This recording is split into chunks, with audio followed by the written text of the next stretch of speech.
এই ভিডিওটি আমার জন্য অনেক স্পেশাল কজ এটি আমার প্রিয় শহর ফেনীর গল্প নিয়ে। আজকের ভিডিওতে আমি ফেনীর কিছু ভয়ঙ্কর সুন্দর দৃশ্য তুলে ধরবো। আমি আমার শহর এবং আমার প্রিয় কিছু মানুষের গল্প শেয়ার করব, স্পেশালি আম্মির হাতের অনেক অনেক মজার রান্না। এছাড়াও ফেনীতে আসার আনন্দের একটি স্পেশাল কারণ আপনাদের সাথে শেয়ার করব। So this is Mehedi Hasan Joy from Joy outside the house. I don't think so. No, no, no, no. It's never, ever, ever, ever, ever, ever gonna happen. ফেনীর জন্য টিকিট কেটে প্রথমে বাসে উঠে পড়ি। উঠেই আম্মির বাসায় প্রথমে যাই। সো আম্মির বাসার নতুন বাসার ছাদ ফার্স্টে উঠে আমি হয়তোবা মনে করতে পারেন যে আমি কেন ছাদে পানি দিচ্ছি। সো পানি দেওয়ার রিজনটা হলো নিচে অনেক তাপ, বিকজ অফ জলসা দেওয়া হয়নি এখনও। সো তার কারণে আমি উপরে পানি দিচ্ছি যাতে নিচে একটু উষ্ণ তাপ পাওয়া যায়। সো আম্মির বাসার ছাদটা সত্যি কথা বলতে অনেক অসাধারণ, যদিও এখনও কাজ পুরোপুরি সম্পূর্ণ হয়নি, বাট আমার কাছে ছাদটা অনেক সুন্দরভাবে গোছানো মনে হয়েছে।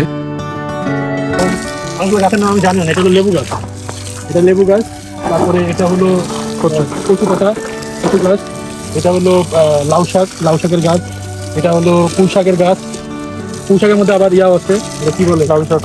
হ্যাঁ, লাউ শাকও আছে। আবার এটার মধ্যে এটা হলো পেয়ারা গাছ। এটা হলো পেয়ারা গাছ, আবার পুঁই শাকও আছে। এটা হলো তারপরে এই যে সবচেয়ে বেস্ট যেটা জিনিস, এটা হলো যে কাঁচামরিচের গাছ দিচ্ছে। তো এবং কাঁচামরিচ কিন্তু অনেক ভালোভাবে কিন্তু হয়েছে। এইখানে হলো পেঁপে গাছ, কাম পেয়ারা গাছ, দুটাই আছে। তারপরে যেখানে লাল শাক আছে, লাল শাক। মানে কি লাগে একটা বাসার মধ্যে থাকতে, কি লাগে সব কিছু আছে। এই যে পুদিনা পাতা, এই যে এখানে হলো কি গাছ, এটা হলো আতা ফলের গাছ। ঘুরে আসতে আমি আচ্ছা, এই যে আমরা এখন খালামনির বাসায় আম পাড়তেছি। আম অলরেডি ধরে ফেলছি, জাস্ট টান দেওয়া বাকি। হ্যাঁ, একটা করছে অলরেডি, একটা বাকি আছে। 1 2 3 ধীরে করছে। We got it. That's just খালি এই বাস।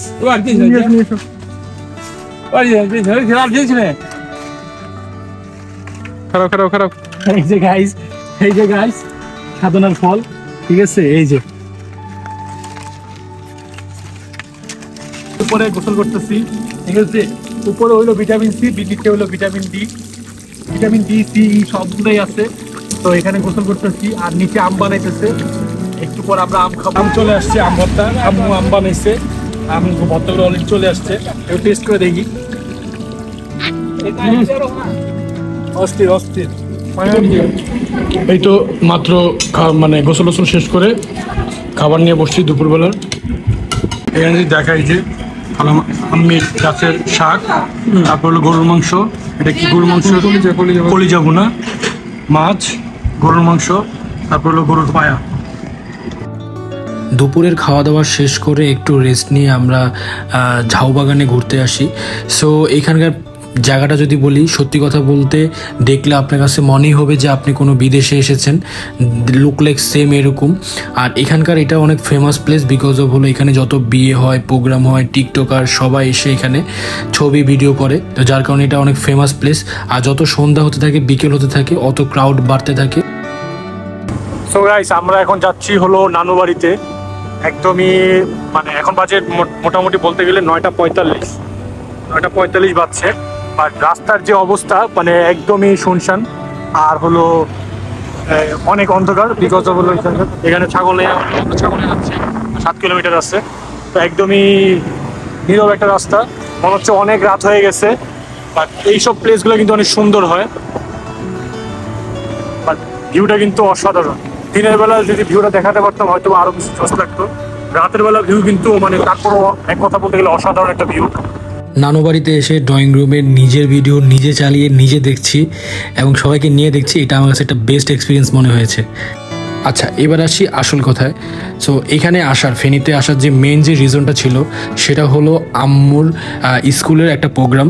সো এই প্রোগ্রামে স্কুলের যত আগের থেকে শুরু করে 1992 সাল থেকে শুরু করে এখন পর্যন্ত যারা স্টুডেন্ট আছে সবাইকে নিয়ে একটা পূর্ণ মিলনের আয়োজন করা হয়েছিল।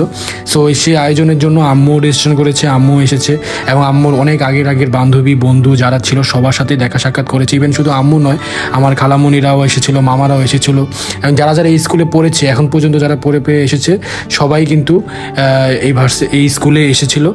সো এই প্রোগ্রামটা আমার কাছে অনেক আউটস্ট্যান্ডিং মনে হয়েছে, অনেক সুন্দর মনে হয়েছে, অনেক ভালো। স্কুল মিলনে শুধু আমার আম্মু আসে নাই, আমার খালামুনি মামা সবাই আসছে মোটামুটি। আর এটা হলো আমার খালামুনি। তো খালামুনি, তুমি যে আসছো, তোমার যে এখানে পূর্ণ মিলন হইতেছে, তোমার বন্ধু বান্ধব অনেক আগের বন্ধু বান্ধব, তো এখন যেখানে আসছো সবার সাথে যে দেখা হইতেছে, তোমার কাছে কেমন লাগতেছে? আমার কাছে খুবই ভালো লাগতেছে।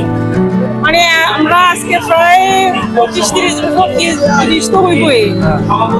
এতদিন পরে আমার মানে আগের ছাত্রছাত্রী আমরা পড়ালেখা করছি, আমার ক্লাসমেটরা, আমার বন্ধু বান্ধব সবাই লোকে দেখো, এর চাইতে আনন্দ, এর চাইতে মজা আর কি হইতে পারে। আমি তো মানে শোনার সাথে সাথে শুরু করবো, আমি যাবো, কেউ যাক বা না যাক, আমার কাছে মানে ঈদের চাইতে অনেক মজা।